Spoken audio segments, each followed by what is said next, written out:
Hello friends, நம்ம இப்போ பார்க்க போகிறது என்னென்னா பிரண்டை துவையல் தான். அது உடம்புக்கு எவ்வளோ நல்லதுன்னா, நம்ம உடம்புல எலும்பு சத்து குறைஞ்சாலே நம்ம உடம்பு ஃபுல்லாக வலு இழந்துடும். நம்ம வீட்டில் வயசானவங்க எல்லாருமே முட்டி வலியோடு இருப்பாங்க. எல்லாருமே இந்த பிரண்டை துவையல் செஞ்சு சாப்பிட்டா உடம்பு அவ்வளோவும் ஆரோக்கியமாக இருக்கும். இப்போ இந்த பிரண்டை துவையல் தேவையான பொருட்கள்லாம் பார்ப்போம். பிரண்டையை சுத்தம் பண்ணி எடுத்துக்கணும். அப்புறம் இஞ்சி தேவையான அளவு, பூண்டு, காஞ்ச மிளகா, புளி, கொஞ்சம் உப்பு எல்லாத்தையும் சேர்த்து வாணலில் போட்டு வதக்கிட்டு அரைச்சிக்கிட்ட சரி போயிடும். அம்மா, இதுக்காக டெய்லி பிரண்டை துவையலை வச்சிடாதம்மா, நாங்களாம் பாவம். ஹலோ ஃப்ரெண்ட்ஸ், இப்போ நம்ம எப்படி செய்ய போகிறதுன்னு பார்த்துக்கோம். வாணலில் அடுப்பு பற்ற வச்சு ஒரு 2 ஸ்பூன் எண்ணெய் விட்டுக்கிட்டு இஞ்சி, அப்புறம் பூண்டு எல்லாத்தையும் போட்டு வதக்க போகிறோம். இது கொஞ்சம் நல்லா வதங்கினதுக்கப்புறமா காஞ்ச மிளகாய் போடணும். இஞ்சி பூண்டு நல்லா வதங்கட்டும்ட்டு காஞ்ச மிளகாவை போட்டு வதக்கணும். அது நல்லா கொஞ்சம் நல்லா வதங்கினதுக்கப்புறமா அதுக்கப்புறமா இந்த பிரண்டையும் சேர்த்து அது கூட போட்டு வதக்கணும். இப்போ பிரண்டையை எடுத்து எல்லாத்தையும் போட்டு வதக்கிக்கலாம்.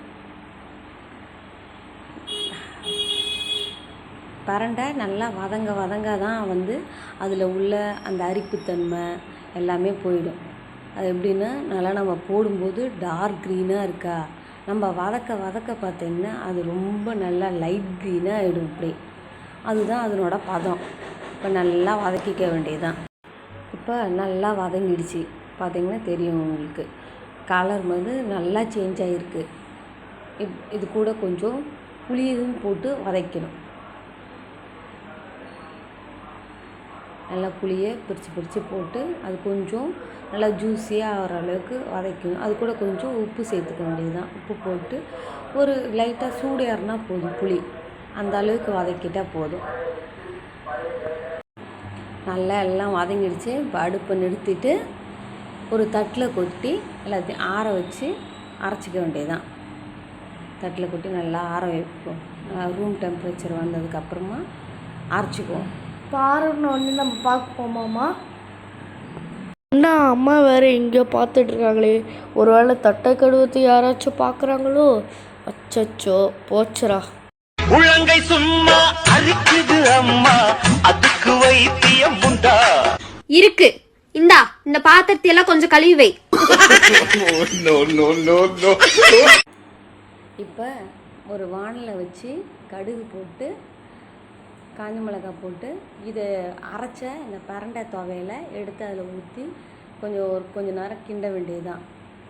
அதை பச்சை வாசனை கொஞ்சம் போனோடனே நிறுத்திட்டு வேறு ஒரு பாத்திரத்தில் எடுத்து ஸ்டோர் பண்ணி வச்சுக்க வேண்டியதுதான். இப்போ பிரண்டை துவையல் ரெடி. இது ரொம்ப நாளுக்கு கூட வச்சுக்கலாம். நிறைய எண்ணெய் ஊற்றி செய்கிறதால இது ரொம்ப நாளுக்கு கெடாமல் அப்படியே இருக்கும். ஃப்ரிட்ஜில் வேணாலும் ஸ்டோர் பண்ணலாம், வெளியில் ஸ்டோர் பண்ணாலே ஒரு 4 நாளுக்கு நல்லாயிருக்கும். ஃப்ரிட்ஜில் ஸ்டோர் பண்ணால் நீங்கள் 1 மாதம் கூட வச்சுக்கலாம். ஆஹா, அம்மா செஞ்ச பிரண்டை துவையல் ரெடி ஆகிடுச்சு போலையே. இப்போ அம்மா கிட்ட சொல்லி ஒரு தோசையை சுட்டு செஞ்சு சாப்பிட வேண்டியதான், ஒரு புட்டி பிடிக்க வேண்டியதான். சரி, உங்களுக்கு இதே மாதிரி வேணுன்னா இந்த ரெசிபியை பார்த்து உங்கள் வீட்லேயும் செய்யுங்க. தேங்க்யூ.